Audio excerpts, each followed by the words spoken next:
entrance test scores of kids whose parents paid money, and he would get a test whiz to take the test for the kids. The second scheme is called the side door. The back door would be if your parents donated $7 million and you get into the college of your choice because you've given them a new athletic building or a new gym. The side door is you don't have to donate as much money. You could give the $200,000 to Rick Singer as a charitable donation, and he would help with friends and connections at all these universities and get the applicant students in as a purported athletic recruit. So it's like a jock for a designated sport. Wilson is accused of paying Singer a total of $1.2 million for his 3 kids. Abdelaziz is accused of paying Singer $300,000 and more to a USC athletic coach for his daughter's admission. And they don't deny they made the payments. John Wilson is accused of trying to get his 3 kids into colleges.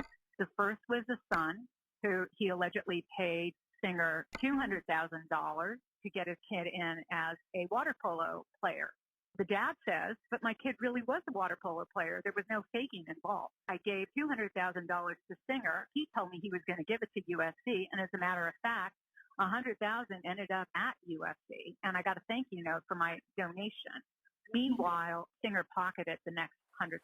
And then he's accused of allegedly paying $1 million to Singer, $500,000 a pop for the 2 twin daughters to get one into Stanford as a purported athlete and one into Harvard as a purported athlete. The dad, Wilson, says that his 2 daughters tested beautifully and had excellent, if not near perfect, college board scores. So they could have gotten into the college of their choice. Then the dad, Gamal Abdelaziz, he's accused of trying to get his daughter into USC as a purported basketball recruit. He says he didn't need to pay a bribe because she was a good enough athlete. Is USC on trial here in a sense? Well, it's USC and the process. And USC was one of the schools that everybody wanted to get into. It was like a hot, popular school for these West Coast parents. So some of these parents went after USC and its admissions processes, and they subpoenaed documents.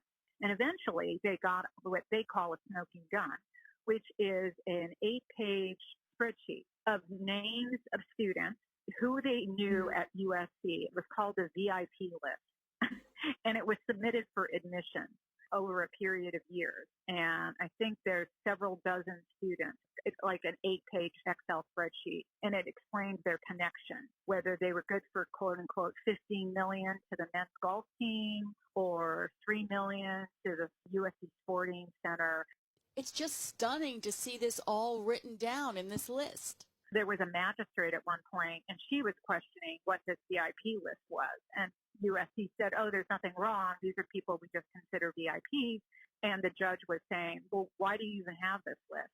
So some of these parents say this is an accepted way many schools operate, that if you just kick in enough cash, for a reasonable donation, you can get your kid into the college of their choice if you know the right people. So they're arguing their children were just part of this group of people that are on this VIP list, and there was nothing wrong with what they were doing, and it's not criminal. So it seems like a 2-pronged defense. The first is we did nothing wrong, and the second is the mastermind, Rick Singer, misled us. Right, and there's a big question. I was actually really shocked when I covered the final pretrial conference for the judge on August 18th.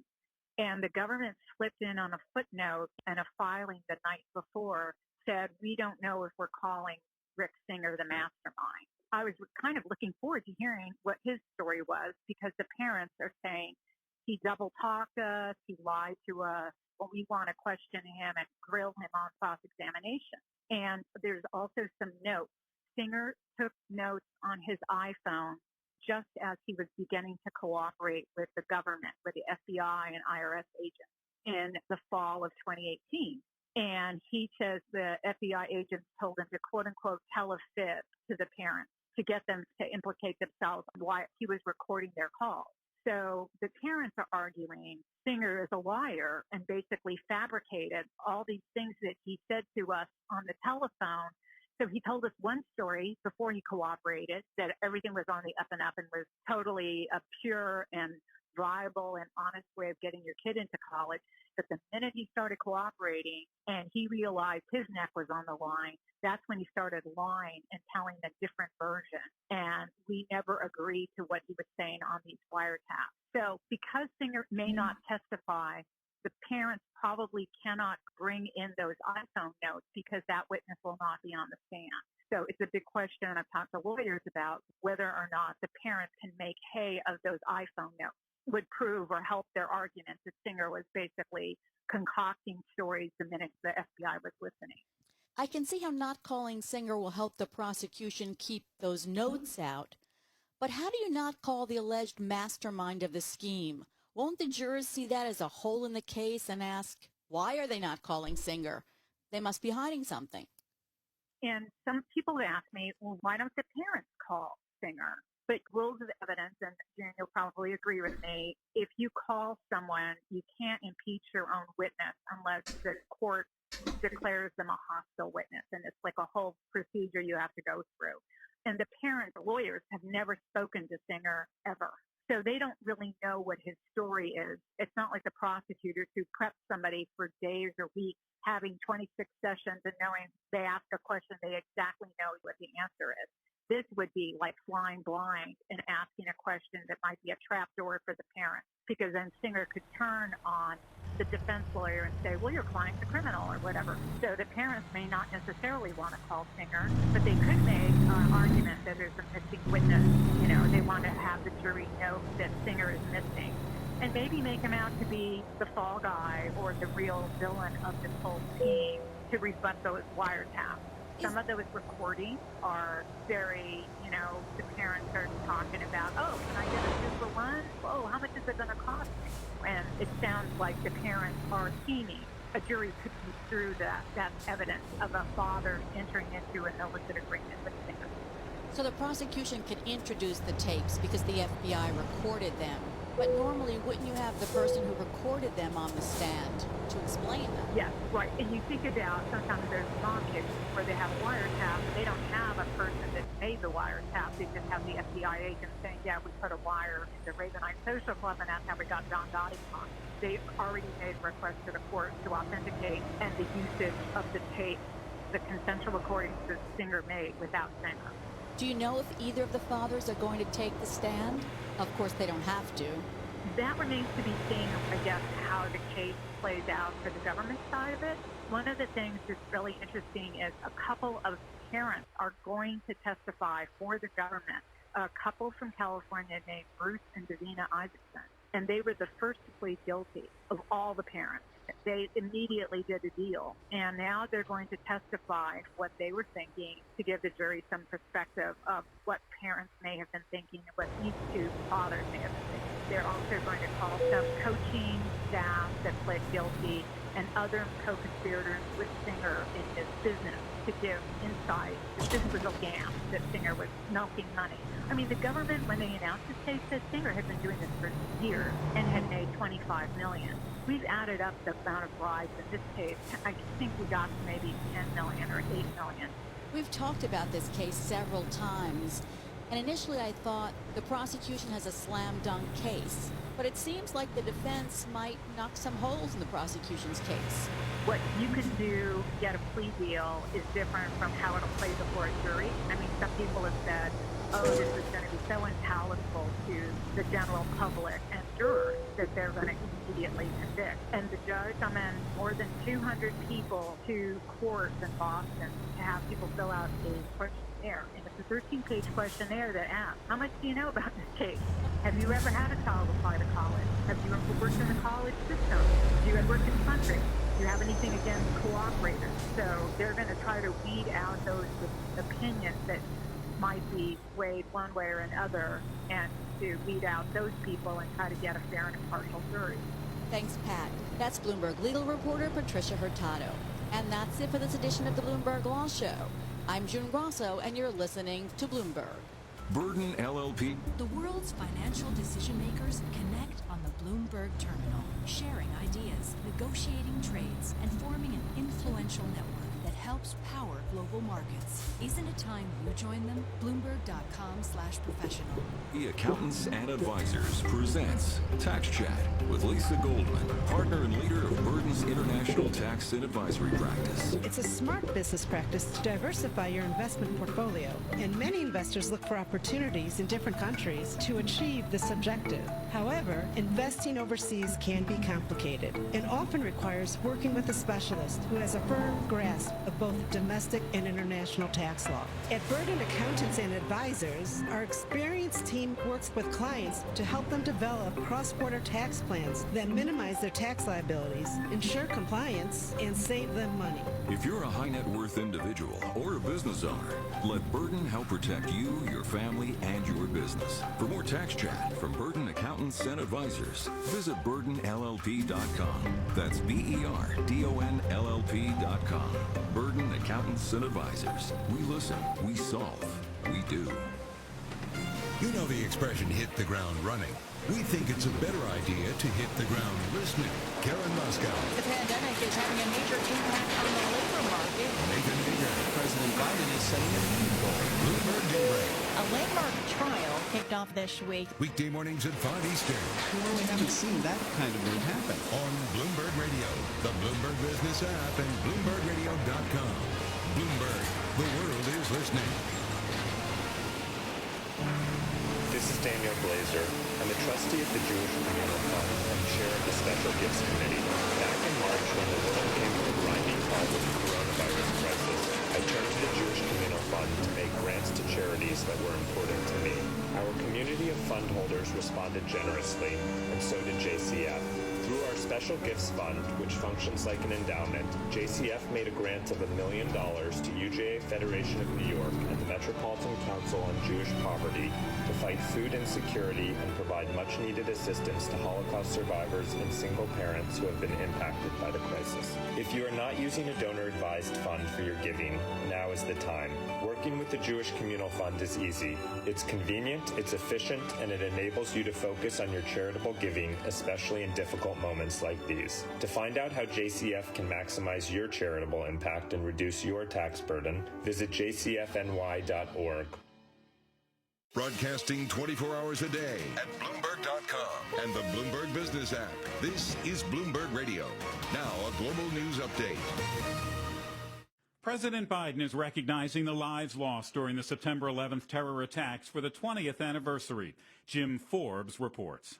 In a pre-recorded message, Biden said the commemorations bring everything painfully back, no matter how long it's been. It's so hard, whether it's the first year or the 20th. Children have grown up without parents. Parents have suffered without children. Husbands and wives have had to find ways forward without their partners in their life. He explained how loved ones and friends have had to celebrate personal milestones with a hole in their heart. The President and First Lady will visit all three memorials Saturday to mark the anniversary. I'm Jim Forbes. Millions of Americans are remembering and honoring the men and women killed in the terror attacks of September 11th, 2001. Army Lieutenant Colonel Michael Rodriguez led a National Guard platoon to Ground Zero, but was too late to save his sister Lisa, who worked in the Twin Towers. I started hearing the most eerie, gut-wrenching, devilish sound of impending death. She was one of nearly 3,000 people to lose their lives that day. President Biden and the First Lady will visit all three places where the attacks happened, just as then President Obama did on the 10th anniversary. A Florida appeals court is ruling in favor of Governor Ron DeSantis, giving the green light to his ban on mask mandates in schools. Rick Hoschel reports. DeSantis filed an emergency appeal after a Leon County judge earlier this week ruled against the Republican governor. DeSantis says he wants to give parents a choice on whether their children should wear masks in school. The ruling means districts can once again have funding withheld for mandating masks while the case works its way through the appeals process. I'm Rick Hoschel. And the Attorney General in Texas is suing 6 school districts in violation of Governor Greg Abbott's ban on mask mandates. The Attorney General's office says it would file additional complaints against school districts and government entities who defy the governor's ban. I'm Brad Seaton. A flight attendant is honoring the bravery and sacrifice of his fallen colleagues on 9/11, having pushed a beverage cart all the way from Boston to New York City. 62-year-old Paulie Veneto arrived in the Bronx this week. and pushed his cart down Arthur Avenue to cheers. I want these crew members' relatives to put their head down at night, knowing that all of us in this country, appreciate what they did that morning. It was his day off, September 11th, 2001. He wanted to call attention to how his colleagues fought back against the hijackers that day. He notes after falling into a deep depression and addiction following the attacks, he has since lost weight, gotten clean, and dedicated himself to the cause. Great Britain is supporting the U.S. on the 20th anniversary of 9/11. The BBC says Queen Elizabeth has sent a message to President Biden offering her thoughts and prayers to the victims and their families and paying tribute to the communities that have rebuilt since the attack. The White House still expects bipartisan support for raising the federal debt ceiling. Brian Shook reports. Press Secretary Jen Psaki noted it shouldn't be a political issue. She said it's about preserving the full faith and credit of the U.S. government. Some Republicans are threatening to oppose a hike in the debt limit without spending cuts. Treasury Secretary Janet Yellen has warned the federal government is on track to possibly default on the national debt next month. I'm Brian Shook. The widow of a black man wants justice for her husband's death, who was killed during a traffic stop by Atlanta police. Tamika Miller has filed a lawsuit on behalf of Rayshard Brooks' estate. The lawsuit claims his death in June 2020 was senseless and unjustified, as Brooks remained calm, polite, cordial, and cooperative while talking with police in a Wendy's parking lot. A time capsule with Confederate paraphernalia thought to be under a giant statue of Robert E. Lee isn't there after all. The statue in Richmond, Virginia was removed and relocated this week, but crews didn't find any capsule in the statue's pedestal, as had been expected. I'm Brad Siegel. And I'm Susanna Palmer in the Bloomberg Newsroom. New York police and other state and federal officials will be on alert this weekend with an increased presence throughout Manhattan on this 20th anniversary of the 9/11 attacks. Here's Mayor Bill de Blasio during a security briefing yesterday. The most important thing I can say to all New Yorkers, there are no specific and credible threats directed against New York City at this time. De Blasio said that a widespread vaccine mandate for public school students recently announced by Los Angeles is not on the table. He was speaking on WNYC yesterday. De Blasio did, though, say that extracurricular activities that are considered high risk for the spread of COVID would require vaccines by students 12 and older. A resolution between New York City and the union representing teachers in the country's largest school district will grant educators new options if they are unwilling to get a vaccine against COVID-19. The United Federation of Teachers and the city's Department of Education announced late yesterday that an arbitrator had ruled teachers with medical and religious exemptions must be offered alternative work assignments. Sources tell Bloomberg Stripe, the digital payments company last valued at nearly $100 billion, is in early discussions with investment banks about going public as soon as next year. More from Bloomberg's Charlie Pellet. Those sources say the 11-year-old company is considering a market debut through a direct listing or initial public offering. Its plans, including the timing, could still change, according to the sources. Stripe was founded by brothers John and Patrick Collison. It is one of the most anticipated listings in years and among the biggest private companies to ever go public. Stripe raised $600 million in March at a valuation of $95 billion. Charlie Pellet, Bloomberg Radio.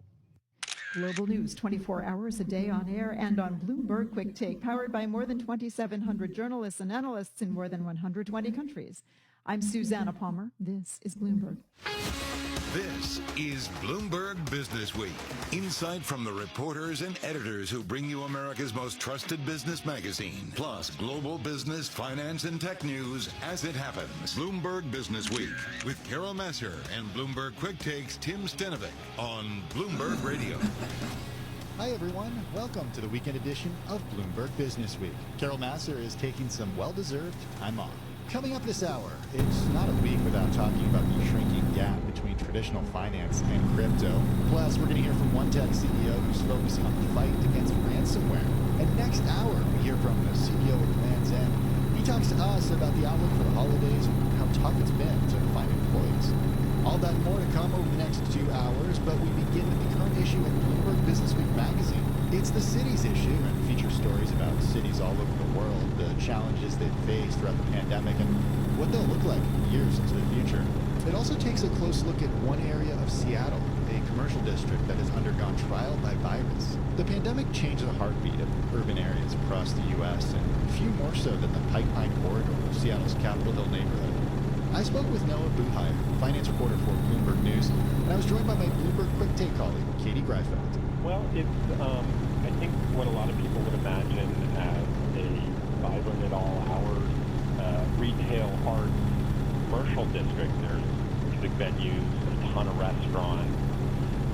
It's not giant buildings, but you've got a lot of, 4 to 6, 7, 8 story apartment blocks that have retail at the ground floor. So it was really the part of Seattle that felt most city-like outside of downtown. And what happened over the last year as the pandemic took hold and commuters started staying home and not going to those restaurants? And then just a few months later, in the aftermath of the murder of George Floyd, activists took to the streets there to demand racial justice. Yeah, so look, it was an interesting neighborhood to follow for all those reasons you just mentioned. A lot of the businesses in this corridor were the kinds of places that, relied on a vibrant street life and people being able to get together. And obviously the pandemic made that difficult. And the other thing that's interesting about this neighborhood is that there are just a ton of smaller businesses. So, Amazon has one of their grocery stores there. There's a Starbucks, Serve Roastery in the neighborhood. So there's some corporate presence. But there were also a lot of small, scrappy businesses that just had to figure it out. Within the piece, I followed a number of them through the last year and a half to figure out how they did it. Because while, a number of businesses did go under during the pandemic, a lot managed to get to this point through the generosity of customers, through government assistance programs, and just a lot of scrappiness that I don't think people have fully appreciated. And so, no, it's a great piece, and one of the reasons why it's such a good read is because you did track the 4 businesses over the past year and a half. And I'm curious, you mentioned the scrappiness of the businesses and the business owners, but I'm curious if there was a uniting common denominator in how they were all able to get through the pandemic. Yeah, that's a great question. I really think it is the constellation of factors. It was these were established businesses with loyal customers, and to the extent some of them were able to do GoFundMes, government assistance, which is happening, programs like the Paycheck Protection Program. Pretty much everyone took that money. It was either for bridge financing or to give them to other federal grants, or it was the thing itself that helped get them through.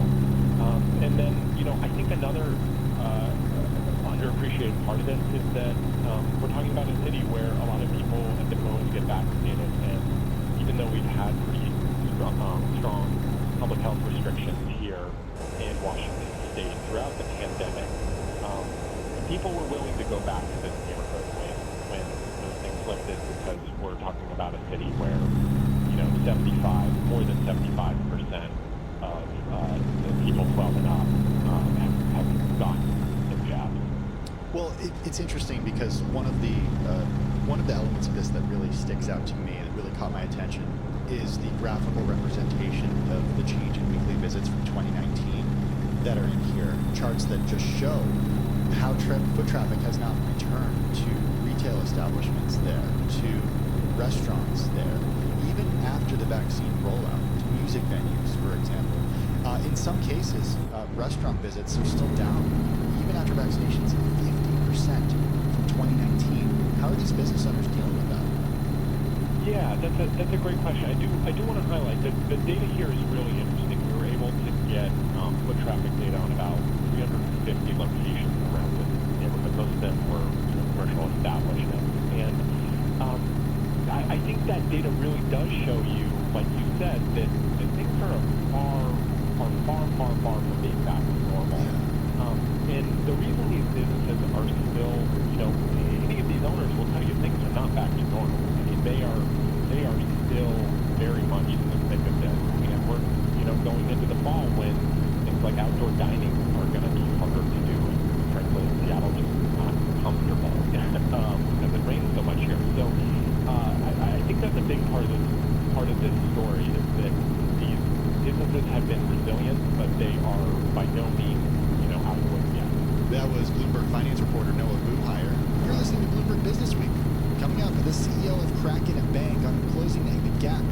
crypto and traditional finance. This is Bloomberg. To some, a baby's babbling doesn't mean much, but it does. Especially if there's no babbling at all. Little to no babbling by 12 months or later is just one of the possible signs of autism in children. Learn more at autismspeaks.org. Brought to you by Autism Speaks and the Ad Council. If knowledge is power, the Bloomberg Terminal is your power up, connecting you to the real-time financial news, data, and analytics that can take your workflow to the next level. Power up at bloomberg.com/professional.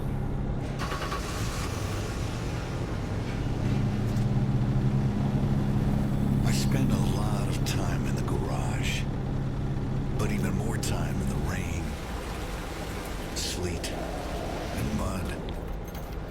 In 95, I helped tow your moving trailer. In 05, I helped you get out of a ditch. Yeah, I know I'm a bit rusty. Sadly, in 09, it was sparks for me. Your handy chains dragging behind your truck that accidentally started a wildfire. Sparks from dragging chains can start a wildfire. Spark a change, not a wildfire. Visit SmokeyBear.com. Brought to you by the U.S. Forest Service, your state forester, and the Ad Council. Only you can prevent wildfires. This is a Bloomberg Money Minute. Not all former department and big box stores are destined to fall to the wrecking ball. Many buildings abandoned by retailers are being repurposed.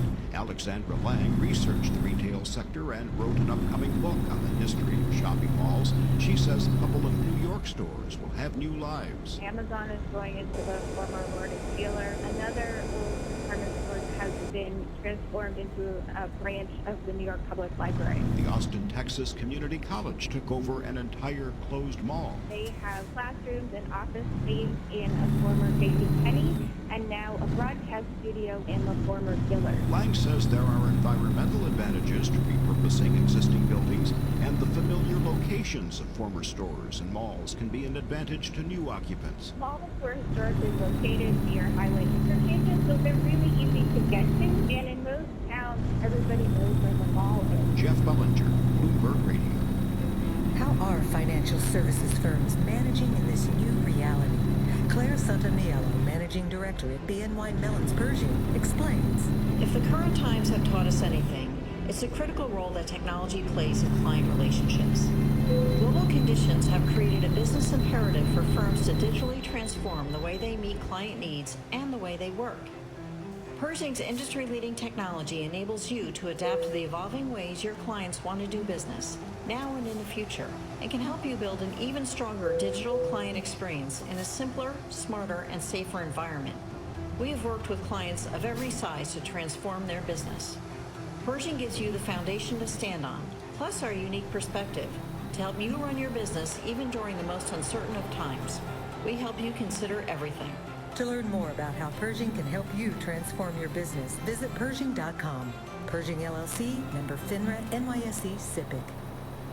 Carol Messer. This stock has been on a tear since early May. Tim Stenivek. So take us into the economic impact of this. Along with reporters and editors who help make your business week profitable. Let's dig into it with Bloomberg Business Week editor Joe Weber. It's the cover story of the upcoming issue. Bloomberg Business Week. Weekday afternoons at 2 Eastern. These are retailers that have been on everybody's radar. Those Apple numbers continuing to come in. On Bloomberg Radio, the Bloomberg Business app, and BloombergRadio.com. My mother was always very active and independent, and she was familiar with her neighborhood. But one day, she stopped at the stop sign for much longer than usual. She wasn't even really sure where she was at. It's important for you to talk to someone about it. I felt so much better after my son told me, Mom, we'll figure it out. When something feels different, it could be Alzheimer's. Now is the time to talk. Visit alz.org/ourstories to learn more. A message from the Alzheimer's Association and the Ad Council. This is Bloomberg Business Week with Carol Messer and Bloomberg Quick Takes Tim Stenivek from Bloomberg Radio. Now, this past week was a particularly notable one for crypto. We had the Bitcoin flash crash, where the crypto suddenly plunged 17% in just minutes. David Knitsky is the CEO at Kraken Bank. It's one of the largest crypto exchanges with over 8 million users worldwide. They've had about 1 million new signups in the second quarter of 2021. I spoke with David, and I was joined by my Quick Take co-host, Katie Greifeld. We started by asking why he's chosen Wyoming for the company headquarters. Wyoming passed the first of its kind new regulatory license here for a special purpose depository institution. It's a state chartered bank, and up until now, crypto companies have really been round peg square holes into existing licenses and regimes that didn't make a ton of sense, and we're kind of locked out of the existing banking world. So for that reason, we're bringing the U.S. business under a more certain, more formal, and better regulatory regime, as well as expanding into new opportunities, new products and markets. As you see, everything's converging between crypto, neobanks, fintech, traditional, and so we want to be at the heart of that market. But you do call yourself a bank. Yeah, we are a state-chartered bank. And so Wyoming is interesting. Obviously, has positioned itself to be a crypto hotbed.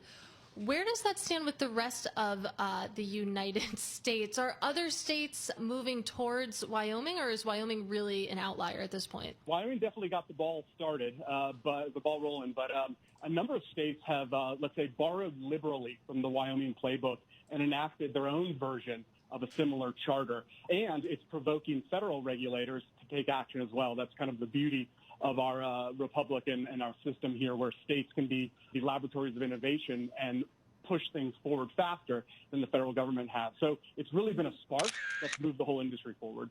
David, you say that Kraken will be the first United States crypto bank.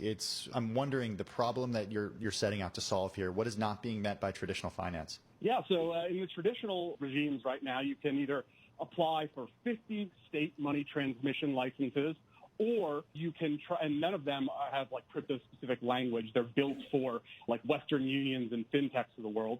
And then, or you could try to pursue a banking license, but the federal regulators, the OCC, the FDIC, have been inconsistent about that, and they don't have written rules about how they're going to treat crypto that has a dedicated supervisory and oversight manual. We just want to know, hey, this is how we're going to be regulated and what our expectations are, and we can meet them. So for those reasons, the lack of clarity around some of the stuff in other states is really suboptimal. And banking has been a traditional problem for crypto. Kraken's lucky to have a swath of good third-party banking partners, but there's nothing like vertically integrating and controlling your own destiny direct to the Fed. And so, David, I've always been curious, how do you scale? Obviously, there are regulatory hurdles, but in terms of the average American who maybe only has a passing understanding of what Bitcoin and what cryptocurrencies are, how do you convince them that this is the next, wave of banking? This is the next evolution of how you handle money. How do you bring that message beyond just the cryptocurrency community? Yeah, well, one, the cryptocurrency community is growing rapidly, and more kind of mainstream adoption is taking place. We think that's going to continue. So on the one hand, the market comes up. But on the other hand, this banking license lets us offer online mobile checking accounts and savings accounts and traditional equities brokerage, things like that mainstream America are used to. And so if you put that side by side with crypto, it's a kind of a great conversion mechanism. You do know on Kraken Bank's website that you are not FDIC insured. The money that you put in, the crypto you put in, is not FDIC insured. Explain why that is a little bit, and why you think that consumers who might be a little concerned about that should or should not be. Yeah, if anything, there are advantages to our structure. So the way that the FPDI charter works is we are required to be a fully reserved, fully backed bank. So we take customer deposits, and we keep 100% of it in cash. So we don't have the types of... Значит, смотри, насчет брелка какое дело. that the FDIC was meant to protect against. Это надо, чтобы сообщество это выполнило. То есть как бы уже индивидуально от тебя мало что уже зависит. Сейчас я покажу тебе кое-что. Вот здесь можно посмотреть прогресс, как народ все это выполняет. Как только они сделают 80, сколько там, миллионов или сколько им там надо проект. Ну, в общем, как они 80 сделают, так все будет. Так всем все дадут.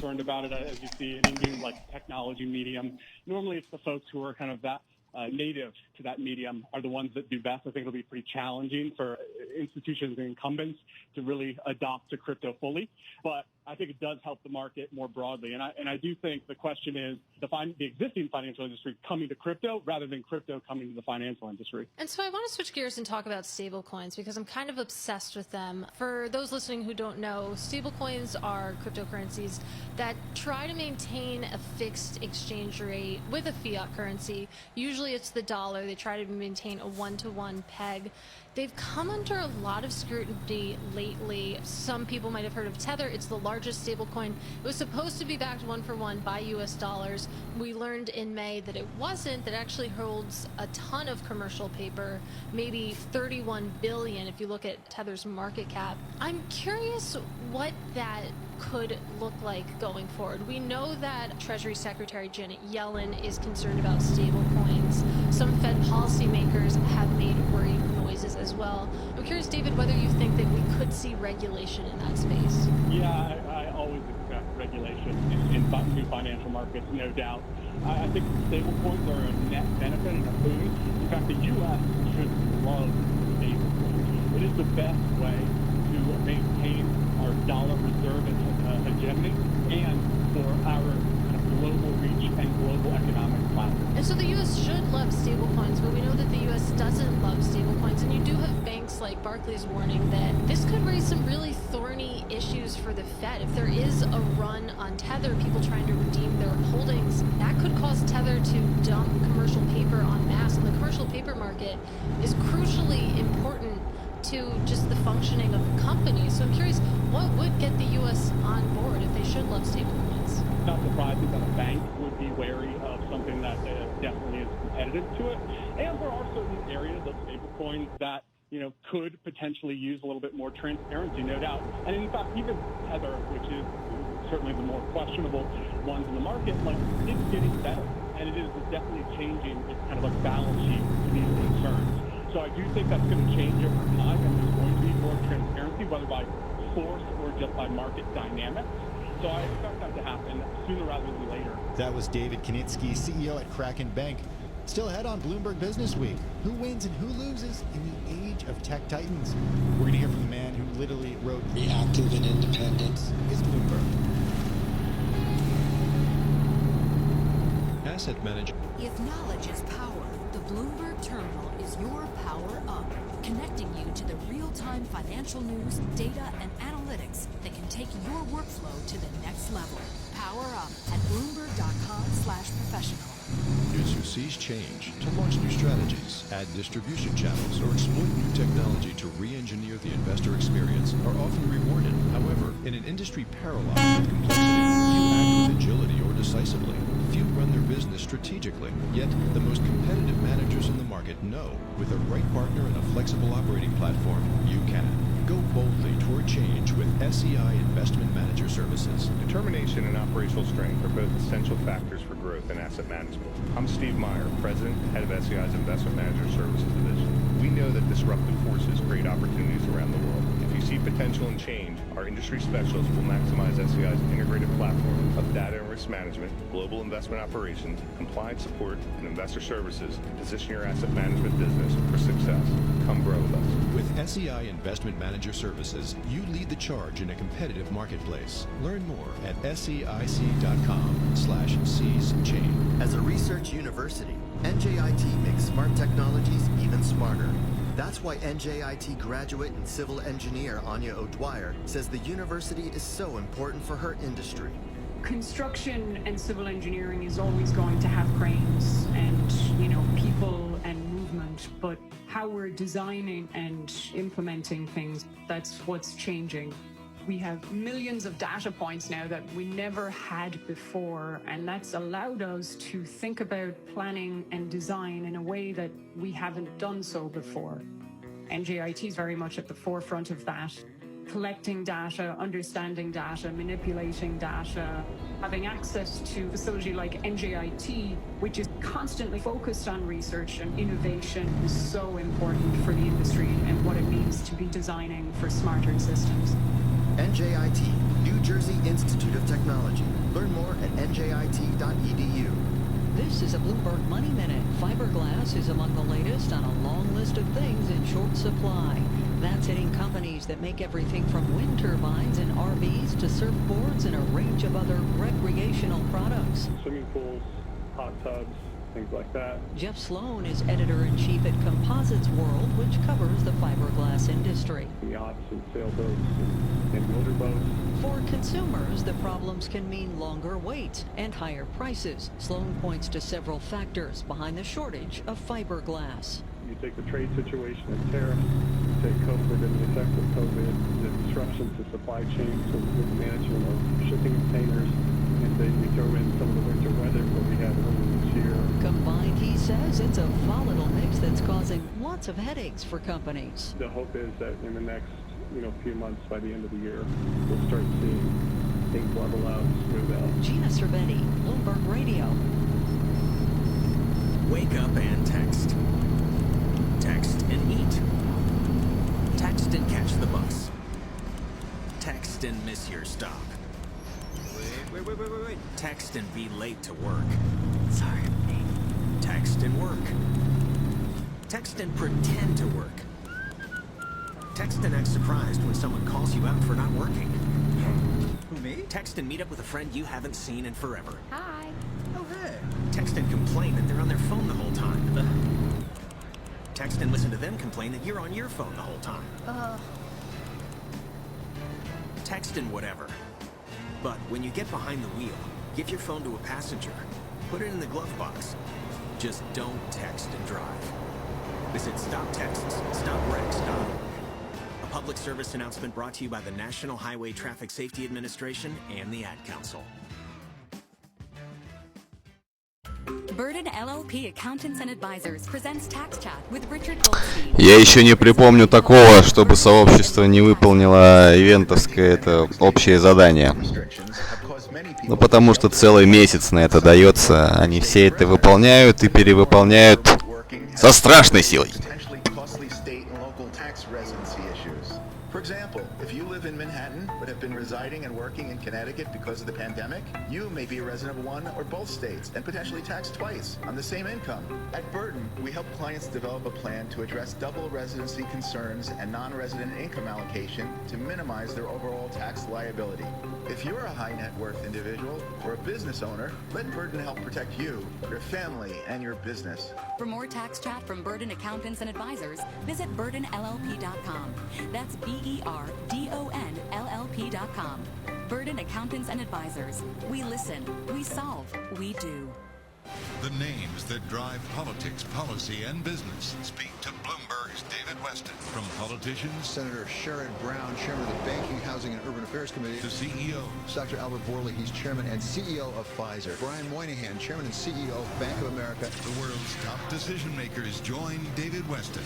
We turn to the Dean of U.S. Diplomacy. Thomas Pickering served as U.S. Ambassador to Russia. Balance of Power with David Weston. Weekdays at noon Eastern on Bloomberg Radio. This is a special report, September 11th, the 20th anniversary. Family and friends of those who lost their lives 20 years ago during the 9/11 terrorist attacks are gathering at Ground Zero in Lower Manhattan to remember. They'll be joined by President and Mrs. Biden and other dignitaries marking the anniversary. Commemorations are also being held in Washington, D.C. and Pennsylvania. The NYPD is treating the 20th anniversary as an elevated threat environment in New York City. The NYPD's John Miller says there will be a heavy security overlay for today's ceremony. We've stepped it up this year, not because of specific information about something in New York, but because we want people to see it. We want people to know they're safe. We want people to know that we're here and that we're protecting that event. There will be explosive detection canines, heavy weapons teams, and everyone will be screened before entering the ceremony area. Miller says there is no specific credible threat against the city. I'm Brad Siegel. And I'm Susanna Palmer in the Bloomberg Newsroom. New York police and other state and federal officials will be on alert this weekend with an increased presence throughout. Посмотрим, что там за динозаврик такой. During Friday's security briefing, Mayor Bill de Blasio said the NYPD is being vigilant throughout the entire city. The NYPD is watching not daily, not hourly, minute by minute, with extraordinary intelligence gathering and counterterrorism capacity which we have built up in recent years. Mayor de Blasio said that a widespread vaccine mandate for public school students recently announced by Los Angeles is not on the table in New York. He was speaking on WNYC yesterday. He did, however, say that extracurricular activities that are considered high risk for the spread of COVID would require vaccines for students 12 and older. The agency in charge of administering health services at Rikers Island is blowing the whistle about the ongoing humanitarian crisis at the jail, which threatens the life and safety of both inmates and staff. New York One reports on a letter it obtained from Ross McDonald, Chief Medical Officer for the city's Correctional Health Services. He is asking the City Council to request state or federal assistance. DoorDash, Grubhub, and Uber Eats have sued New York City this over its newly entrenched cap on the amount meal delivery services can collect from restaurants. We get more about that from Bloomberg's Greg Jarrett. The companies say the 15% cap interferes with their right to freely negotiate contracts and will likely result in higher prices for consumers and lower earnings for restaurants and delivery drivers. The city's ordinance, they say, is nothing more than unconstitutional, harmful, and unnecessary government overreach that should be struck down. Greg Jarrett, Bloomberg Radio. Global news 24 hours a day on air and on Bloomberg Quick Take, powered by more than 2,700 journalists and analysts in more than 120 countries. I'm Susanna Palmer. This is Bloomberg. Broadcasting from the financial capital of the world, Bloomberg 1130 in New York. To Washington, D.C., Bloomberg 99.1. To Boston, Bloomberg 106.1. To San Francisco, Bloomberg 960. To the country, Sirius XM Channel 119. And around the globe, the Bloomberg Business app and BloombergRadio.com. This is Bloomberg Business Week with Carol Masser and Bloomberg Quick Takes Tim Stenovich on Bloomberg Radio. Many people may think that they understand the secret to the success of Silicon Valley and the FANG stocks, but the truth is, well, a lot more complicated. That's at least according to investment banker and Columbia Business School professor Jonathan Nee. He's the author of the new book, The Platform Delusion: Who Wins and Who Loses in the Age of Tech Titans. We spoke to him earlier in the week. I was joined by Bloomberg's West Coast correspondent, Ed Ludlow, and we started by asking him if there's any secret to the success of these big tech companies. Calling them platforms is a way that makes people feel comfortable that, well, they're all doing great, and that's the secret. But the reality is, many more platforms... Мягкие игрушки для суровых дальнобойщиков. And when you look at the sources of strength in each of those businesses, they are quite different. So let's start with Apple, for example, because there's a lot of news about Apple, including the fact that on the 14th, we do expect the company to unveil hardware. And as my colleague Ed Ludlow, my co-host on the show, reported, one of the key people in Apple's car program, has been poached to go into Ford. Let's start with Apple. What's the secret to Apple? Well, look, at the end of the day, Apple is a product company, and in fact, the vast majority of Apple's revenues has been since the death of Steve Jobs, has been from a single product, the iPhone. That is still the case. That is still a majority of their revenues. But what makes it so phenomenally profitable is, in fact, the platform aspect of the business, which is really the App Store that has created an ecosystem of wild and extraordinary profitability. And the new leadership post-Jobs has done a phenomenal job of monetizing that ecosystem and monetizing that product. But you know what? In the world of products, eventually everything is a toaster. So if you don't come up with a new one, a radical new one, at some point you're not going to be able to wring out any more juice from that lemon. There's more to go. It's a phenomenally profitable and fantastic company. But eventually, you've got to come up with something new, which is why you hear them throwing out crazy ideas like, well, I'm going to build a car. Healthcare is the next thing for Apple, which is fine in theory, but there's no evidence that those are things that Apple is very good at. How do you assess this basket of mega cap tech companies as we come out of the pandemic? It seems they found some relevancy, some stickiness, but what is your main takeaway of the fortunes of those companies from COVID-19? Well, in many cases, what you've seen is phenomena that were going to happen eventually being pulled forward. Вот в евро там нормальные зеркала. А америкашек у них у всех куда-то они уходят. очень уж далековато. So it definitely helped a number in permanent ways, but it's very important with a number of companies, not just the big ones, to distinguish things that are pulled forward and permanent and things that basically gave companies that frankly didn't have much reason to survive an extra whiff of life, and it's not going to last after things normalize. That's not the case with any of those guys. All those guys are going to be here for a long time, are going to do well, and mostly it's a pull-forward phenomenon. But at least 2 of the 5 FANG companies are in incredibly competitive marketplaces. Netflix and Amazon, at least the part of Amazon that is in e-commerce. And those are both very low-margin businesses, and they are both facing more competition than ever before. Well, let's talk a little bit about that, Jonathan, because you write in the platform Delusion, Who Wins and Who Loses in the Age of Tech Titans, that there is this myth that these companies are invincible, and that discourages competition. Where are these companies vulnerable? Well, each one has got a different Achilles heel. Let's start with the strongest one. You said Google sits on top, and it sits on top for a reason. In search, it's a mind-blowing business. It is unlike many cases where people talk about learning and AI and big data, where actually in practice those things don't do very much for you. In the case of Google, it does do a lot for you. And the thing about Google that's so incredible is it keeps doing more and more as it gets more and more activity. So in search, it's a monster. But what's their Achilles heel? It's that in anything other than search, their track record is miserable. I mean, miserable.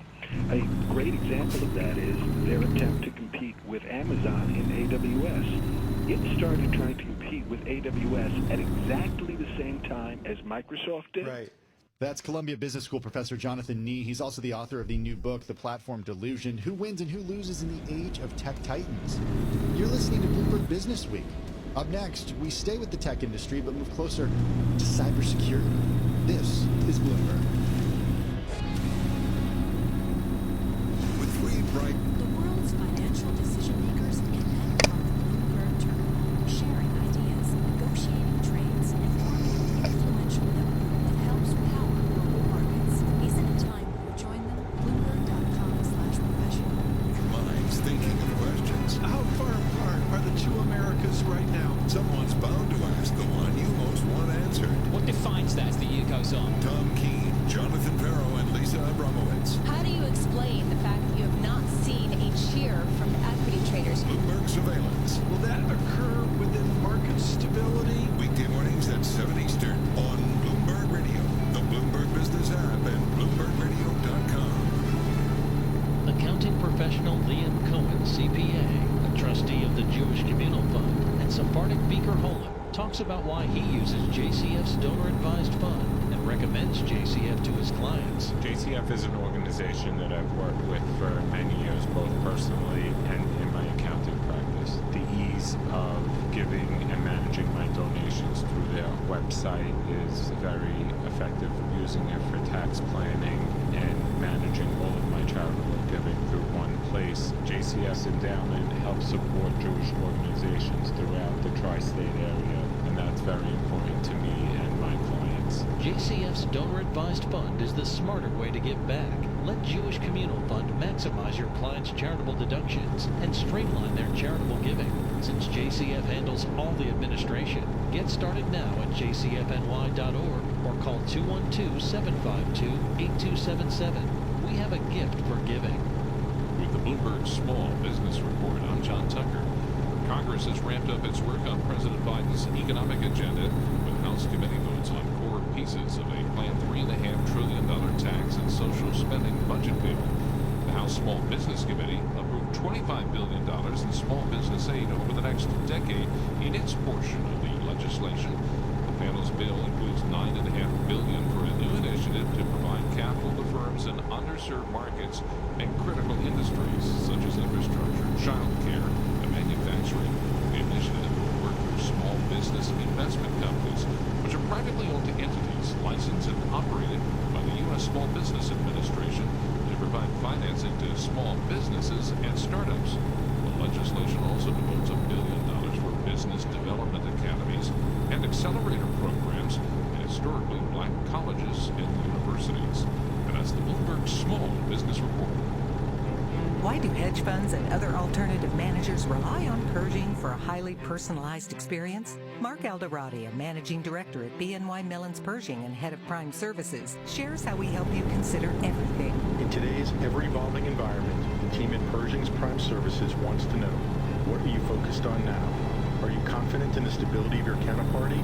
Do you feel they can help you grow your business? When it comes to fundraising, do you have access to the mindset of the advisor or have what you need to navigate the ODD process? Exceptional service for our clients is at the core of what we do. Our award-winning team is just one of the benefits of working with BNY Mellon. Whether it's customized financing or securities lending solutions, BNY Mellon's Pershing is a prime broker who's committed to this business and dedicated to meeting your demands, so you can focus on growing your business and producing results for your clients.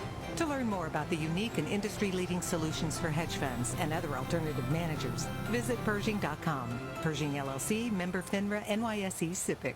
The market news you need. Rates are low, earnings are pretty good. Along with the insights you didn't know you needed. When I'm walking my dog, when I'm taking Steve around the block. Steve is the name of your dog? Yeah, Steve. Bloomberg Markets with Paul Sweeney and Matt Miller. My dream scenario is that Paul sells his house, then the bubble bursts, and then I can find one. Weekday mornings at 10 Eastern. Never met Steve? I've not met Steve. He's been on TV a lot. On Bloomberg Radio, the Bloomberg Business app, and BloombergRadio.com. What is dedication? The thing that drives me every day as a dad is Dariana. We call him Day for short. Every day he's hungry for something, whether it's attention, affection, knowledge. And there's this huge responsibility in making sure that when he's no longer under my wing, that he's a good person. I think the advice I would give is you don't need to know all the answers. The craziest thing was believing that your dad knew everything. So as a dad, you felt like you had to know everything. You had to get everything right. It's okay to make mistakes. As long as it's coming from love, then, it kind of starts to work itself out. I want him to be able to sit back one day and go, we worked together, we did a good job.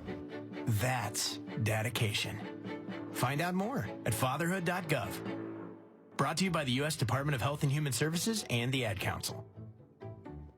When we say Bloomberg brings you the latest financial and business news anywhere, we've actually given the matter quite a bit of thought. Let's get now to our guest joining us from Bangkok. She joins us on the phone from the Hudson Valley. Bloomberg Radio. Bloomberg. The world is listening. World markets, headlines, and breaking news 24 hours a day at Bloomberg.com, the Bloomberg Business app, and at Bloomberg Quick Take. This is Bloomberg 1130. Now, a global news update. This is a special report, September 11th, the 20th anniversary. Family and friends of those who lost their lives 20 years ago during the 9/11 terrorist attacks are gathering at Ground Zero in Lower Manhattan to remember. They'll be joined by President and Mrs. Biden and other dignitaries marking the anniversary. Commemorations are also being held in Washington, D.C. and Pennsylvania. The NYPD is treating the 20th anniversary as an elevated threat environment in New York City. The NYPD's John Miller says there will be a heavy security overlay for today's ceremony.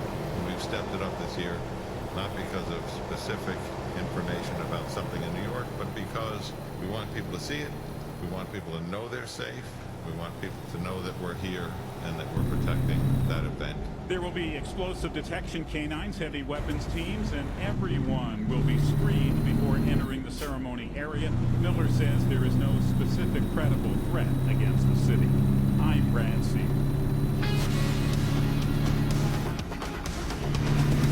You're listening to Bloomberg Business Week with Carol Masser and Bloomberg Quick Takes Tim Stenovin from Bloomberg Radio. It seems like each week we learn of a new hack or attack on some computer network, whether it's on a pipeline, a meat processing facility, the subway system here in New York, or even the UN, as we learned just this week. We spoke to Wendy Thomas, the CEO of the global cybersecurity company SecureWorks, just as she was appointed CEO this week. She spoke with me and Bloomberg's Katie Bradford. Well, always feeling great about leading an organization that does such amazing work. SecureWorks is all about securing organizations globally. And frankly, it's just a privilege for me to continue to fight the good fight with SecureWorks. What do you see as the main challenge right now, not just facing SecureWorks, but facing each and every company that operates right now in a world where it seems like each and every day we hear new ransomware attacks, new cybersecurity threats, and companies essentially being taken to their knees for ransom? You've absolutely hit on one of the prevailing trends in the security space, and it's easy to take away from all these headlines that the attackers may be winning the fight. Frankly, we see many threat actors now, frankly, offering ransomware as a service. And so for, $126, you can purchase hacking tools on the dark web, and when the barriers to entry are low and the rewards are high, you see proliferation of this type of crime. In fact, the ransomware payouts in 2020 globally alone were about $20 billion. So that is a top security concern for all of us. The stats show that there's a ransomware attack on a business every 11 seconds. So these attacks are, as you said, hitting closer and closer to home for all of us as supply chains and food and gas are disrupted. And we see headlines as business leaders and feel a responsibility to protect our organizations going forward. And here's the thing, it's such an opportunistic crime. It can feel when you're attacked that you were targeted, but frankly, they're very rarely targeted at a specific company or even an industry. They're targeted at companies that are an easy target. Well, let's talk about that. Yeah, the fact that it is opportunistic, that it's not necessarily companies being targeted or singled out. I mean, how should businesses take that information that it is opportunistic? How do you even protect your business against that? What you want to be is a very expensive and hard target to hit, right? Ransomware is all about a very lucrative criminal enterprise.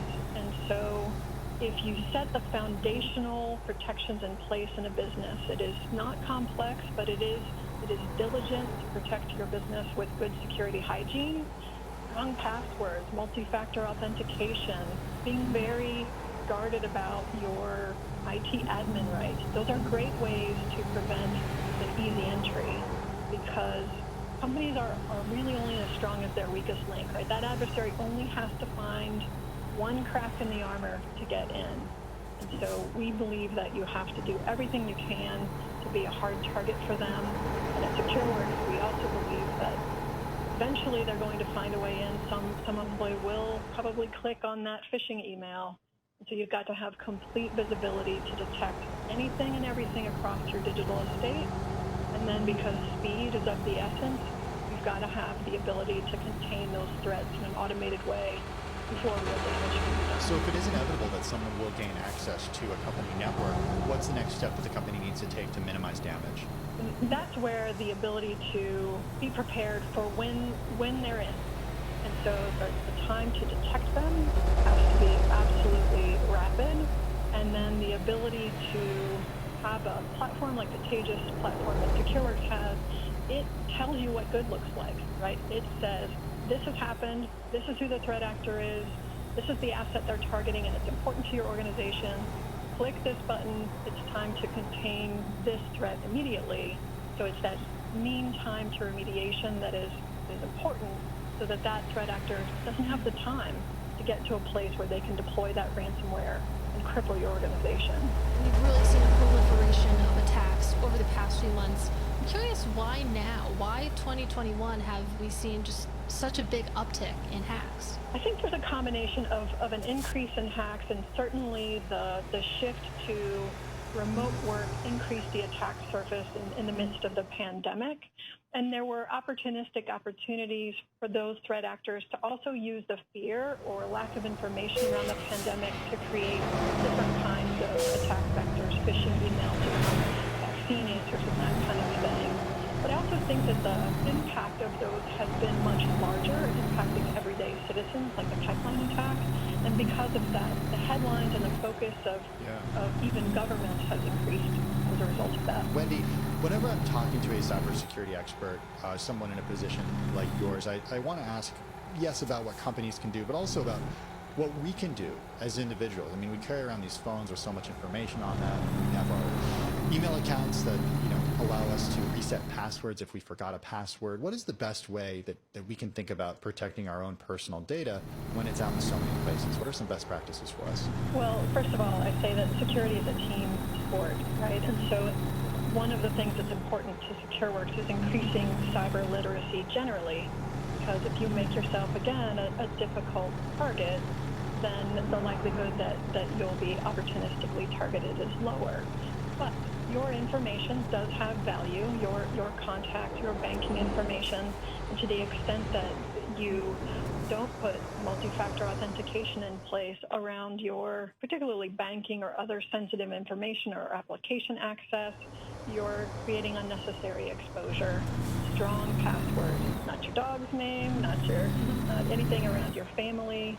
So there's just the same kind of hardening of compromise and access that companies need to do, but the same thing that individuals need to do. And frankly, just be aware of where you're putting your information, especially on a public computer in a library or such, and that kind of awareness and vigilance will help keep you safe. Okay, well, I definitely need to go update a few passwords, but I do want to get a check on the SecureWorks business because you took over effective as of September 3rd. SecureWorks reported earnings on September 2nd, and they were a little bit below analyst expectations, both second quarter revenue and the forecasts going forward for the third quarter and the 2022 fiscal year revenue below what analysts had been expecting. And the stock is still up about 28% for 2021, but definitely a rough week yesterday, plunging about 14% for the week. So Wendy, I know you just took over, you're still getting the seat warm, but I'm curious, what's your priority going forward? How do you right the ship? So we actually have the right answer for today's toughest security challenges. And inside of the SecureWorks business, which was founded about 20 years ago, we first started this fight with really a services-based approach to security. And as we've talked about, because of the technology evolution of the tools in threat actors' hands and the pace of this fight and the need for automated, rapid, machine learning fueled detections and orchestrated remediation to prevent the kind of massive breaches and costs that we see in modern times, about 4 years ago, we started to build a modern security platform called Taegis that is all about taking that full detection and response automation capability and putting it all together in a way that can solve the real security challenges of today. That business inside of SecureWorks' portal services business is actually growing incredibly fast. 200% in second quarter over last year, hit 100 million ARR just 2 years after we launched the solution. And so while we are shifting away from some of the services that we previously offered as part of the total revenue, the right answer and the true value for customers in the security space is this emerging XDR platform, and that's a ship we're going to keep sailing. I'm wondering about breakdown of revenues in fiscal year 2021, where we are now. 76% of revenue comes from managed security and threat intelligence. 24% comes from security and risk consulting solutions. How do you want to see that mix change? We would like to see our XDR solutions, our Taegis solutions, be about 90% of our total revenue, and we shared that as a long-term model. When you say long-term, how many years are you thinking here? Well, we don't have an exact number out there. That's a few years out, and I think the importance of continuing to provide some degree of consulting services to help customers really mature their security programs is an important overall part of the business model to keep them secure. And so, Wendy, you made the point earlier that the attacks that we've seen, they haven't been targeted. They've been more opportunistic in nature versus companies being singled out. But I'm curious, have you noticed any industry or any type of company being particularly vulnerable to ransomware attacks? We absolutely have seen certain industries that are more vulnerable. If you think about where the security adoption started many years ago, financial services companies were a lucrative target and they had a lot of compliance requirements. They became security hardened very quickly, and you don't often see them in the headlines today. What you see again are those, unfortunately, easier targets. So you see now, unfortunately, educational institutions, universities, even K-12 school systems under attack, or manufacturing companies who have had to go through very rapid digital transformation, and so their exposure of their attack surface has increased. We unfortunately see that those organizations, if they have not partnered with someone like SecureWorks to help put that security in place, they are quite vulnerable and often successfully attacked. That's SecureWorks CEO Wendy Thomas. That wraps up the first hour of the weekend edition of Bloomberg Business Week from Bloomberg Radio. I'm Tim Stennebeck. Coming up in our next hour, the CEO of Land's End joins us to talk all about the struggle to find employees. Plus, we talk gender diversity with the CEO of Heineken USA. This is Bloomberg. Courage. I learned it from my adoptive mom. Hold my hand? You hold my hand. Learn about adopting a teen from foster care at adoptuskids.org. You can't imagine the reward. Brought to you by Adopt US Kids, the U.S. Department of Health and Human Services, and the Ad Council. Asset managers. The world's financial decision makers connect on the Bloomberg terminal. The buy side and the sell side together, collaborating across markets and countries in real time, sharing ideas, negotiating trades, and forming an influential network of over 325,000 financial professionals that helps power global markets. Isn't it time you join them? Request a demo at bloomberg.com/professional.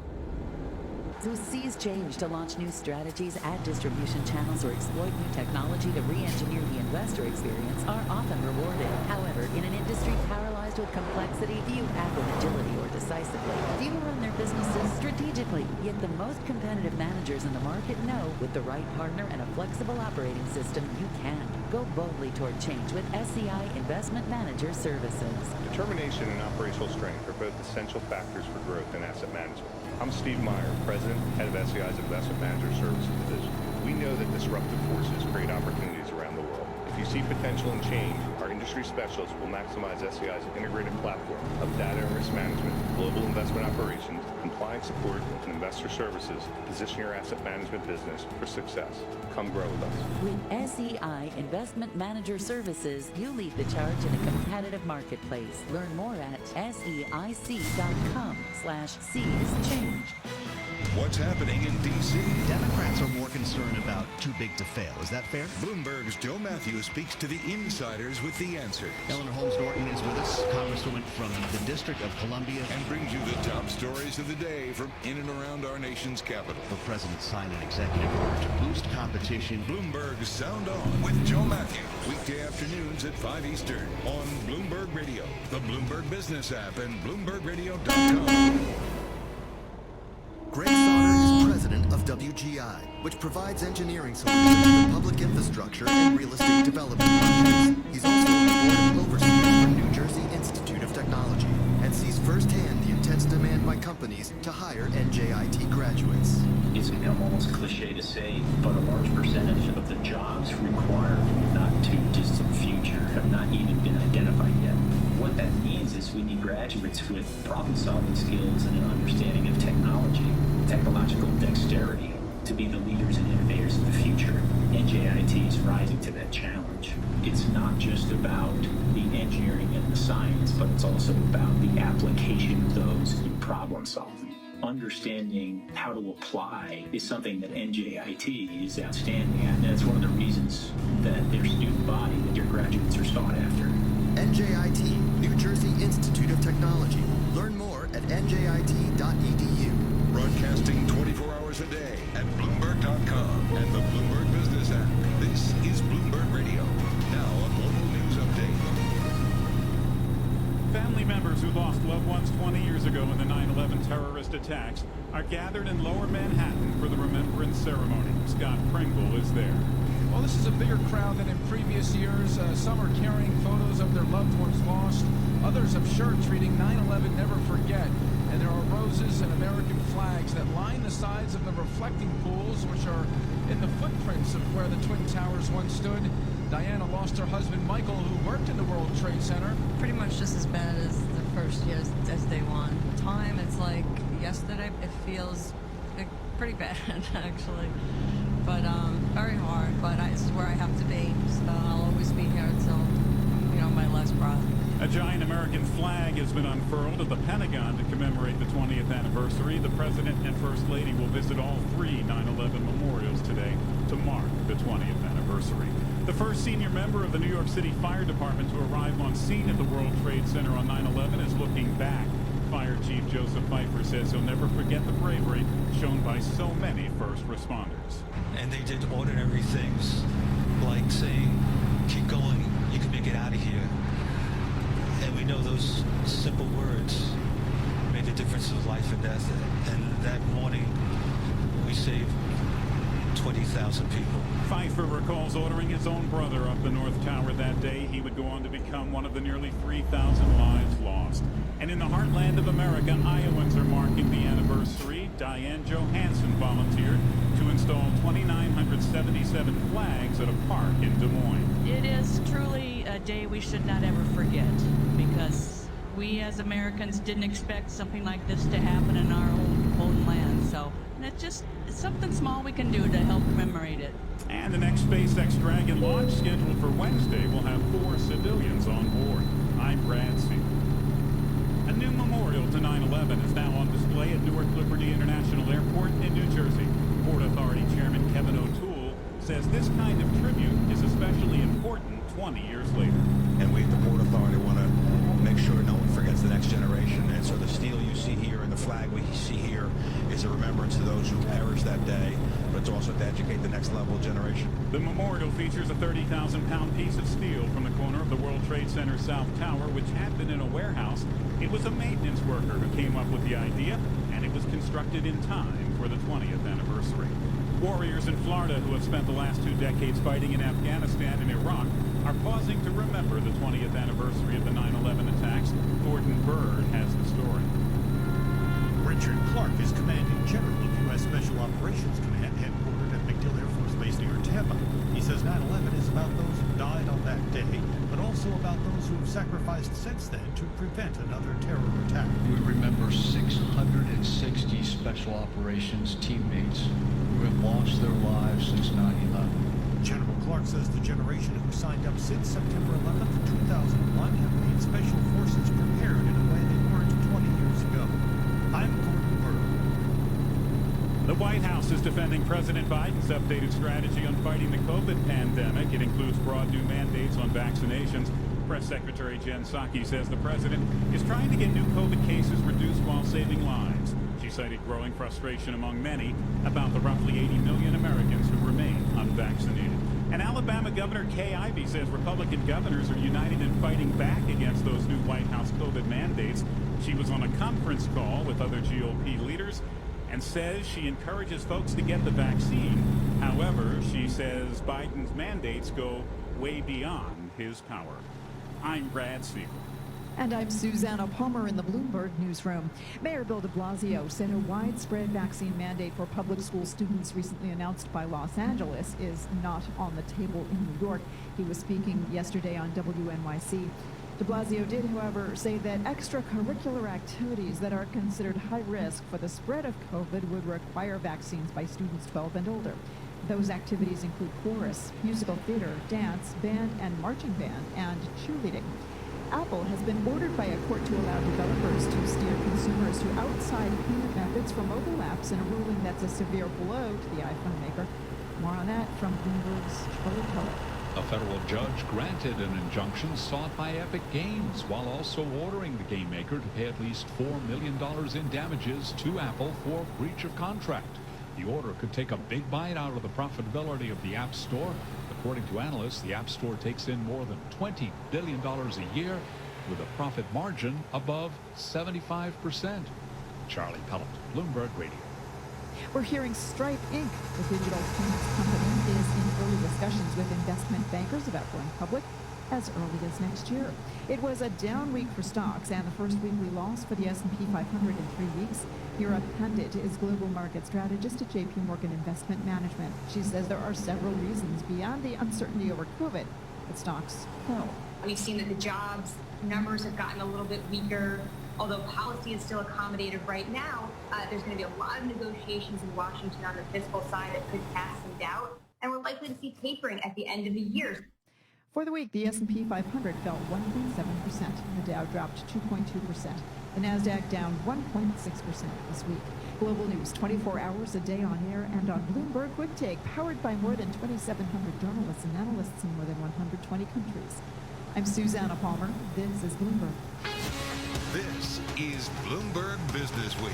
Insight from the reporters and editors who bring you America's most trusted business magazine, plus global business, finance, and tech news as it happens. Bloomberg Business Week with Carol Masser and Bloomberg Quick Takes Tim Stenevik on Bloomberg Radio. Hello, I'm Tim Stenevik. My co-host Carol Masser is off this week. Plenty ahead in our second hour of the weekend edition of Bloomberg Business Week. Just as kids head back to school and retailers start thinking about the holiday season, we're going to hear from the CEO of Land's End. Plus, the CEO of Heineken USA joins us to talk all about gender diversity in the beer business. All of that to come, but first up this hour, the classic payphone. Think about what it evokes. For so many years, it was really the only way for any of us to communicate with one another when we weren't at home or when we weren't at work. But with smartphones nearly everywhere, it's relatively rare that the payphones that are still out there are even used. Joined by my colleague Ed Ludlow, I heard from David Dudley, a writer for Bloomberg City Lab, who profiled a photographer who's working to document surviving payphones. So I spent the day with a gentleman named Eric Huntsman, who is a photographer, a photography professor in Rochester, New York.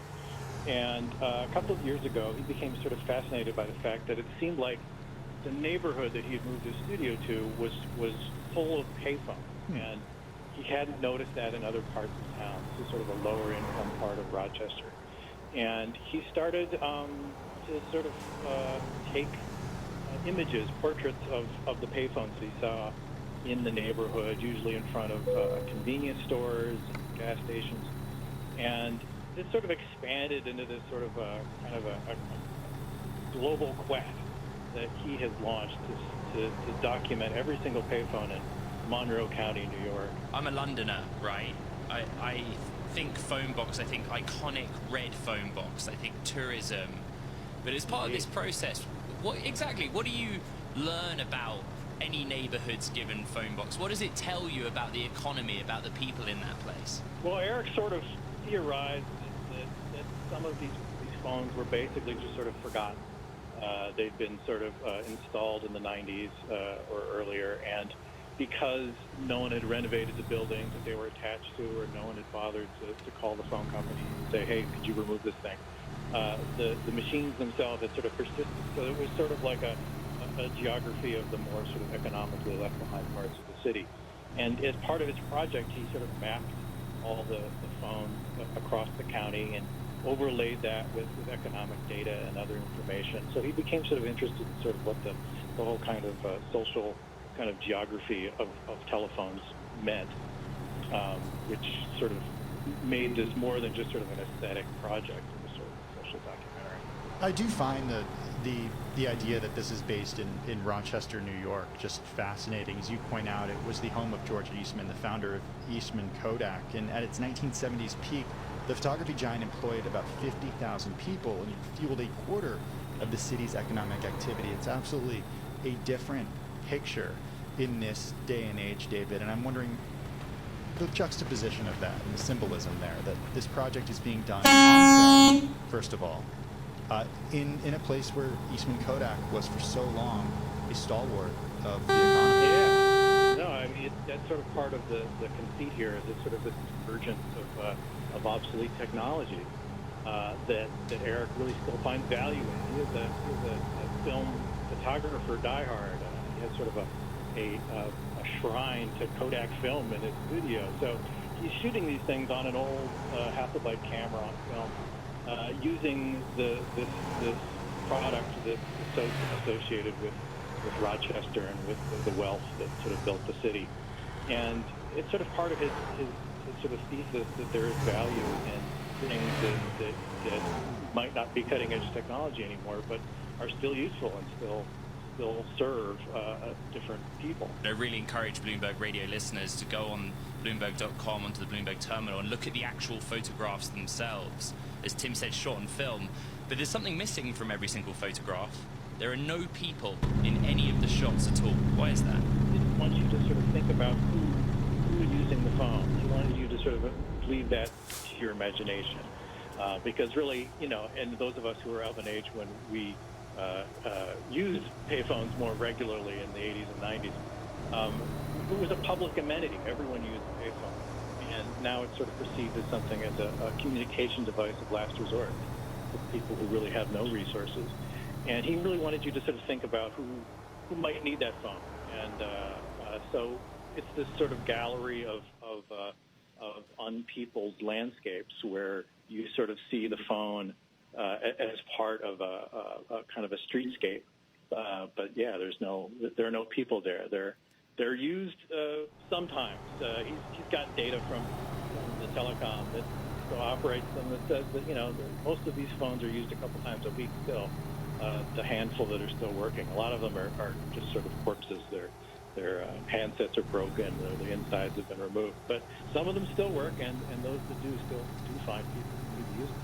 What did the company that oversees these phones belong to, Frontier, tell you about the status of the phones? It's not really a priority for Frontier Communications right now. It's a telecom that is pivoting to fiber optics and cutting edge technologies, but it also happens to have about 1,500 of these phones scattered around the county. It's unlikely that it's a major profit center. Just say it's a very, very declining business. There are less than 100,000 payphones across all of the United States, probably a lot less. And it's very much a part of the telecommunications business that has really been left in the past. That's David Dudley from Bloomberg City Lab. You're listening to Bloomberg Business Week. Coming up, we explore the pandemic's impact on learning trends for women with an executive from Coursera.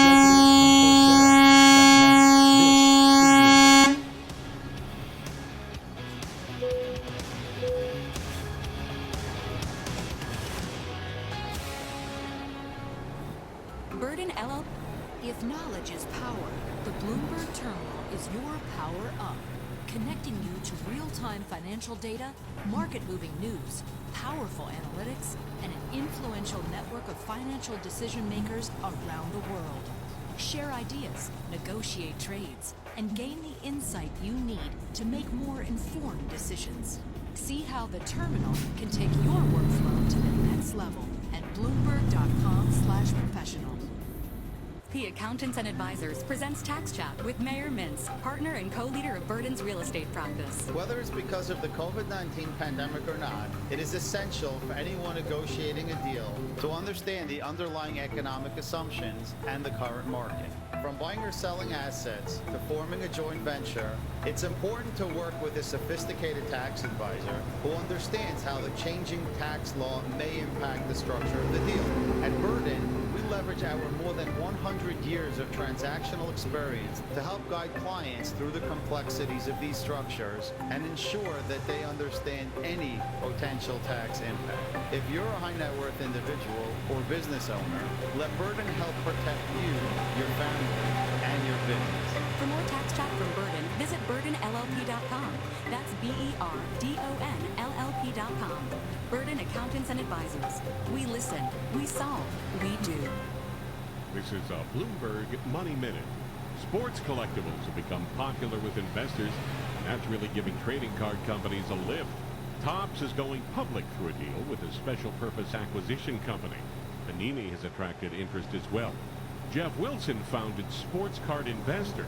It's a content network and data platform for trading cards. Sports cards are one of the leading alternative assets.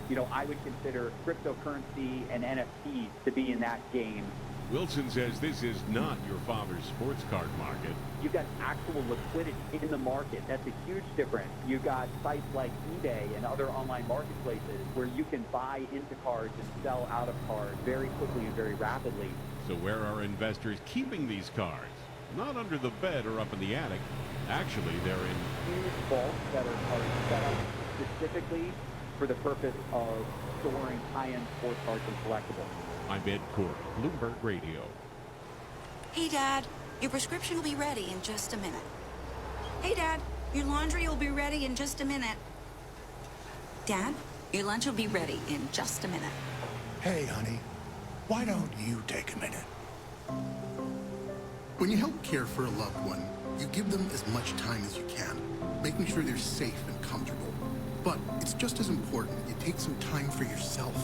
At AARP, we can help with information and useful tips on how you can maintain a healthy life balance, care for your own physical and mental well-being, and manage the challenges of caring for a loved one. Because the better care you take of yourself, the better care you can provide for your loved one. Thanks, Dad. Thank you. You're there for them. We're here for you. Find free care guides to support you and your loved one at aarp.org/caregiving. That's aarp.org/caregiving. A public service announcement brought to you by AARP and the Ad Council. You know the expression, hit the ground running. We think it's a better idea to hit the ground listening. Karen Moscow. The pandemic is having a major impact on the labor market. Nathan Hager. President Biden is setting a new goal. Bloomberg Daybreak. A landmark trial kicked off this week. Weekday mornings at 5 Eastern. We really haven't seen that kind of move happen. On Bloomberg Radio, the Bloomberg Business app, and BloombergRadio.com. Bloomberg, the world is listening. It's time for today's STEM tip. Okay, you know recycling is important. No one wants plastic in the ocean. Here's a cool way to repurpose a plastic bottle. Build an awesome terrarium. Cut a large plastic bottle in half and fill the base with sand, pebbles, potting soil, and your favorite plant. I chose an African violet. Put the top of the bottle over your base and place it in the sun. The plant will grow sealed in its own ecosystem. Fun, right? Learn more at She Can STEM. A message from the Ad Council. This is Bloomberg Business Week with Carol Masser and Bloomberg Quick Takes Tim Stenevik from Bloomberg Radio. It's hard to believe that students going back to school are entering their third year of classes amid a pandemic, and it's unclear at this point what exactly things are going to look like when it comes to remote versus in-person learning. Coursera is a company that has been working on online education for nearly a decade, way before we were even talking about the pandemic. The company works with hundreds of companies and universities to offer professional development courses, and we spoke to Dr. Emily Sands, the Vice President of Data Science at Coursera, on what learning trends we're seeing and, of course, on the impact that the pandemic has had when it comes to online learning and skilling.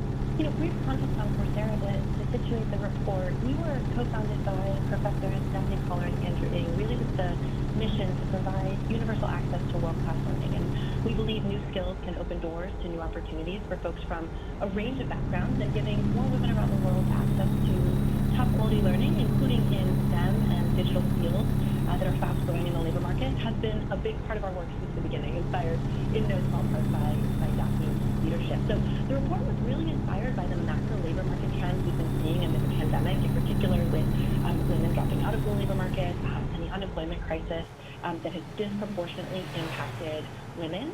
And so we took a look at how was that feeding through to their learning decisions, and what does that imply about where the labor market might be headed. So, Emily, what are the skills that women are looking for when they turn to online learning? Are they trying to change jobs? Are they trying to get ahead in the jobs they already have? Yeah, so, you know, we are seeing overall women turning to online education at higher rates than pre-pandemic, and actually their growth in online learning is outpacing that of men during the pandemic. So that means the gender gap in online learning is starting to close. This is a worldwide trend, but it holds through to the U.S. as well. And one of the things that's really striking, you know, you can look at overall course enrollments for women. They're increasing from about 42% in 2019 to 49% in 2021. So almost half of all course enrollments now are coming from women. But it's heartening to see that this includes really strong growth in female enrollments in STEM courses and in entry-level professional certificates. So some of the most job-relevant content. To your question, we do see women looking to advance in their current careers, especially those that are already in technology-oriented fields like data and computer science. STEM course enrollments in the U.S. from women increased from about 35% pre-pandemic to about 42% in this year. But we're also seeing a lot of women investing in online learning in order to transition to new careers, especially entry-level professional certificate enrollments for women have really exploded. They were about 27% of those enrollments were by women in 2019, and it's now a much healthier 43% in 2021, as during the pandemic, women are looking to transition to those entry-level roles. We saw with the JOLTS, the job openings and labor turnover survey, this imbalance just continues to exist between the number of jobs that are available and the number of people who are unemployed. They're not necessarily meeting. There is this imbalance that still exists. What does your data tell you about the way that people can use Coursera coursework to actually get that job and be qualified for that job that's out there? It's a great question. I think that's actually a lot of what we're seeing with this growth in local enrollment, but especially in the right, many people, but in particular women, dropped out of the labor market during the pandemic, including to care for children and other family members. They anticipated wanting to go back to work when childcare and other family constraints ease, and they know that developing incremental job-relevant skills now can help them do that, can help them re-enter the workforce in a better position than they left. And this isn't just about the pandemic. There are more and more jobs that are requiring digital skills. Digitization of a lot of customer-employee workflows has certainly been accelerated during COVID. And so while women have on average been very busy during the pandemic, I have 2 little ones myself, so the busyness is real. They've disproportionately managed to make the space to develop these new skills, to prepare them to re-enter the labor market, and potentially to even re-enter in newer and more rewarding positions, so faster growing and more lucrative than their former role, and really meeting that increased demand for digital skills. Tell us about who has been taking Coursera courses and how that's different from what we saw pre-pandemic and how that's evolved. Like who is the ideal user of the product, or typical, I should say, not necessarily ideal, typical. Yeah, so our learners are very heterogeneous. We actually have just shy of 90 million registered learners on the platform, including over 16 million from the U.S. And I would say that during the pandemic, we've seen a couple of major shifts in the composition of those individuals, although they continue to be very diverse in their backgrounds and goals and interests. One major change has been, as I mentioned earlier, disproportionately women joining the platform to learn across the board, but especially in STEM and preparing for digital jobs. And then the second big shift we've seen is increasingly folks coming to Coursera not just to upskill in their current roles, but actually to prepare themselves to enter new jobs, including entry-level digital jobs. So think things like, how do I become a Google IT support specialist? How do I become an entry-level data analyst, social media marketer, a data engineer?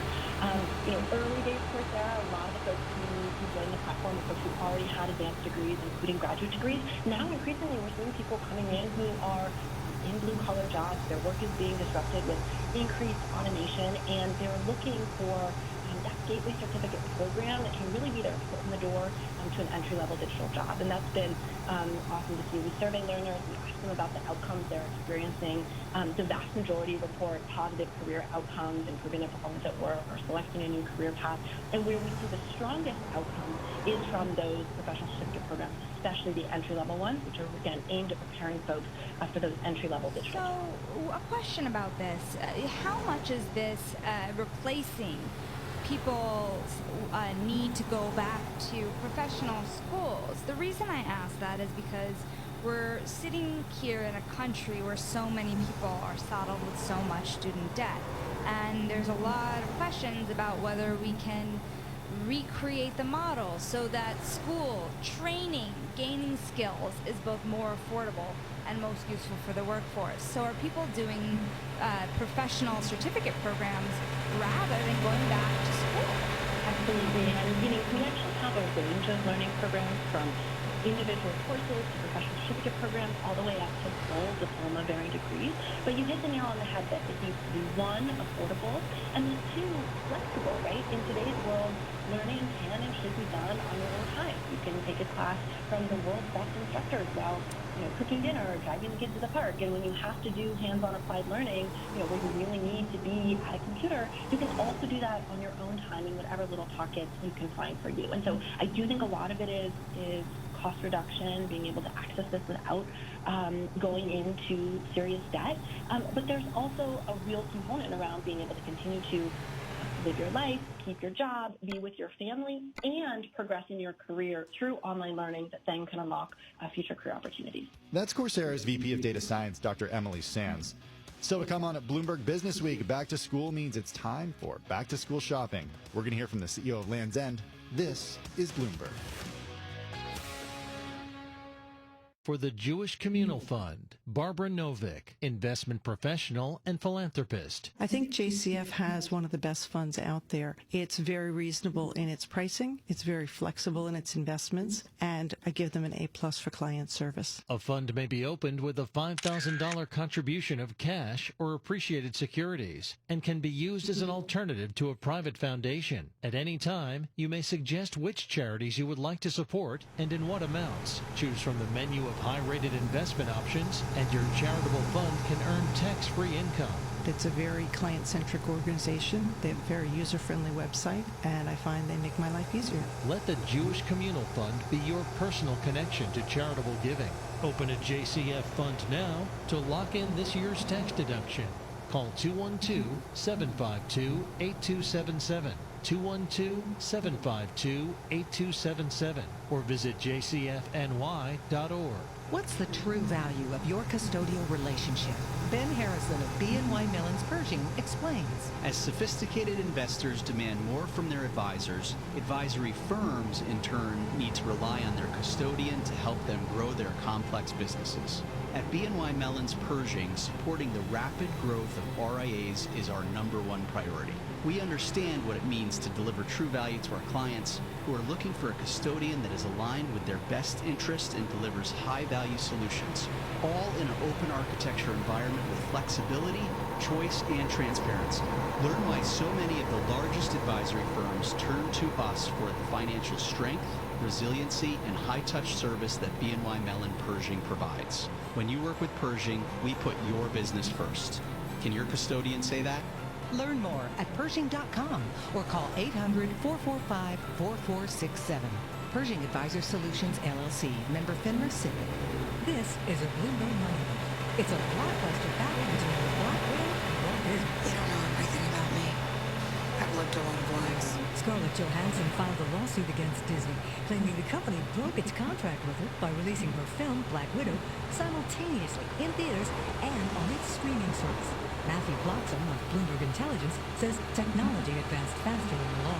The digital transformation that the pandemic has accelerated is affecting a lot of industries, and I think the kind of economics of films, and we're seeing similar in music, has changed fundamentally. I think Scarlett Johansson's contract was struck in 2017 before any of this was going on. Bloxham says this will be a game changer. I think it's going to really prompt a massive rethink about how movie stars' contracts are struck.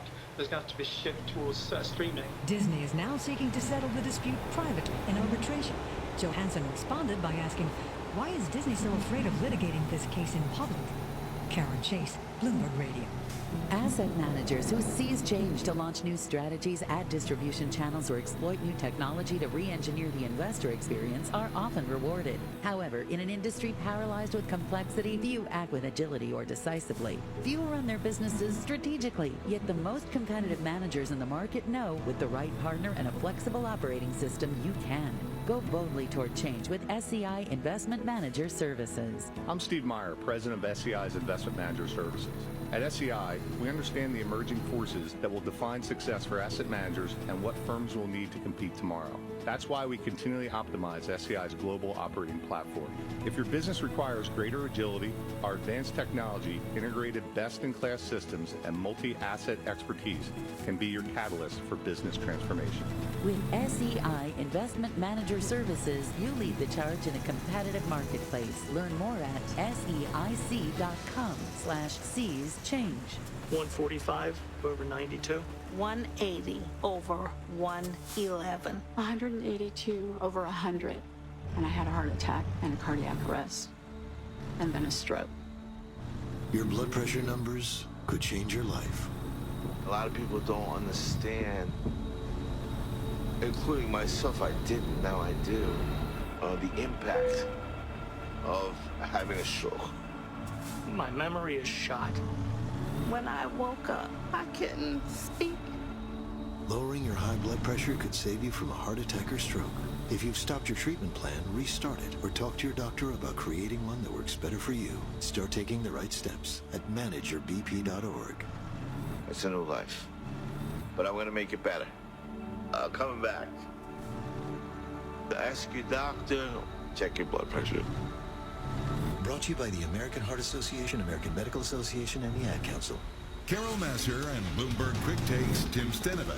They keep such a careful eye on business trends and developments. You'd guess there were more than two of them. Nope, they're just that good. What do you still want to see from the CDC? Bloomberg Business Week. They cross different parts of our investment world. Is that an actual competitor for wireline broadband? Weekday afternoons at 2 Eastern on Bloomberg Radio, the Bloomberg Business app, and BloombergRadio.com. Bloomberg, the world is listening.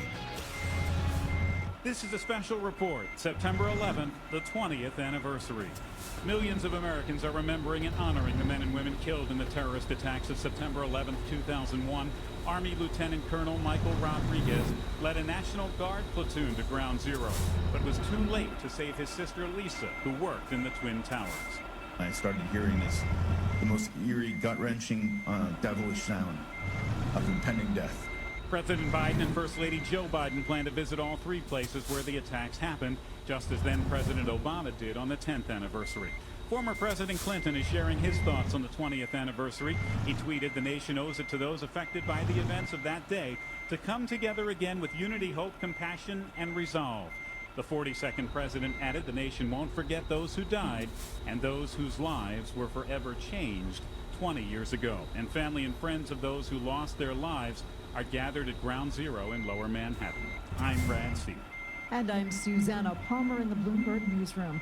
New York police and other state and federal officials will be on alert this weekend with an increased presence throughout Manhattan on this 20th anniversary of the 9/11 attacks.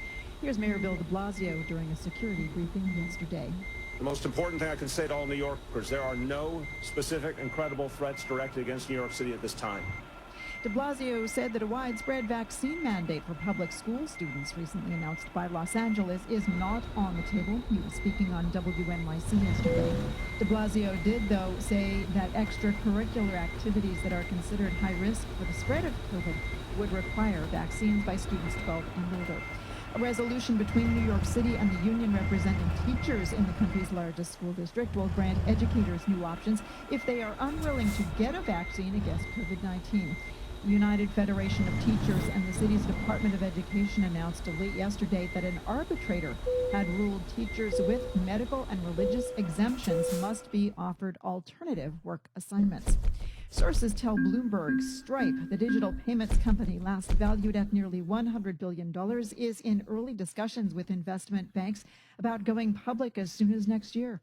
More from Bloomberg's Charlie Pellet. Those sources say the 11-year-old company is considering a market debut through a direct listing or initial public offering. Its plans, including the timing, could still change, according to the sources. Stripe was founded by brothers John and Patrick Collison. It is one of the most anticipated listings in years and among the biggest private companies to ever go public. Stripe raised $600 million in March at a valuation of $95 billion. Charlie Pellet, Bloomberg Radio. Global news 24 hours a day on air and on Bloomberg Quick Take, powered by more than 2,700 journalists and analysts in more than 120 countries. I'm Susanna Palmer. This is Bloomberg. Broadcasting from the financial capital of the world, Bloomberg 1130 in New York. To Washington, D.C., Bloomberg 99.1. To Boston, Bloomberg 106.1. To San Francisco, Bloomberg 960. To the country, Sirius XM Channel 119. And around the globe, the Bloomberg Business app and BloombergRadio.com. This is Bloomberg Business Week with Carol Masser and Bloomberg Quick Takes Tim Stenivek on Bloomberg Radio. Land's End sees sales rebounding as in-person classes resume, underscoring the broad strength that retailers are seeing in the crucial back-to-school shopping season. Jerome Griffith, the CEO of Land's End, joined Ed Ludlow and me this week to give us an update on supply chain challenges and how the company has had to raise wages to find workers. Even prior to the pandemic, one of the things we wanted to do was to sort of spread the risk. We have been producing about between 42 and 45% of our products out of China up going into 2018. We began to expand that out into other countries so that we weren't really dependent so much on one country at all. What's happened to us over the course of the last, let's say, year to year and a half is that products getting into the States have started to slow down dramatically, and costs have really risen. Not just costs on shipping, but costs on raw materials. So you see cotton costs, and we do a lot of cotton, rising pretty significantly. But then you look at just the cost of shipping things from any country here, whereas containers 3 years ago were costing around $4,000 a container. The last 6 months, they've been up in the $12,000 to $15,000 range, and I've heard quotes as high as $25,000 for a container. And the same things happen with air shipping. Not that we ship a lot by air, but those costs have been going up as well. So, we will continue to look at expanding our network to make sure that we have a little bit more options than just going to 1, 2, or 3 different places in order to get products made and shipped. Jerome, it's such a pleasure to have you with us. I love speaking to the retailers because you have such a lens into what's going on in our US and global economy. Supply chain, one thing. I want to talk a little bit about the labor market. How at Land's End dealing with a pretty tight labor market. I mean, how are you staffing stores, facilities? You guys seem to be seeing some growth now in e-commerce. What is the priority for hiring? E-commerce really runs out of our corporate office, and that's 95% of our business. So that's been running along relatively well for the last 2 years. Our core businesses are U.S. direct e-commerce business, and then if you add on the international businesses and the B2B businesses, which we do online, it creates quite a large annual volume. What's happening with these businesses is we've been able to hire people because we're an interesting company, and the company's also doing well. So that tends to attract people. Where we struggle somewhat is just logistically how we ship goods out to customers. We are based in Wisconsin. We have 3 major facilities there, and we're a major employer in southern Wisconsin. What you've seen with the labor market as of the last 6 to 9 months is people aren't working as much, so it's been very difficult to entice people. We've given 2 raises so far this year. We've put on peak incentives for people to come into work, and we've had people working, overtime just to get the goods out the door. We have just made it through our back-to-school peak, which actually worked out okay for us, and we'll be going into another hiring phase, and it'll be determined, whether the people that have been getting unemployment and staying home are going to be ready to come back to work because then unemployment stops. Do you think they will be? Today in most places. I think so, and I hope so. But I have learned in the last year that I don't know. Jerome, when you say you've had to raise wages twice, what are we talking about here? Where are they right now? It depends on your average. We've raised them between 3 and 4% in May, and another 1.5% just this past month. And obviously, starting salaries are over $15. So we've been doing the right thing by the market, and the market really dictates what you need to do for the people that have been with you for a long time. Because we're a 58-year-old company. We've had people that have worked for us for 20, 25, 30, 35 years, and very loyal employees, and you want to make sure that they're happy. Jerome, I'm a Brit acclimatizing to life in the United States, so I kind of asked this.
Financial decision makers connect on the Bloomberg terminal, the buy side and the sell side together.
Итак, на данный момент это все.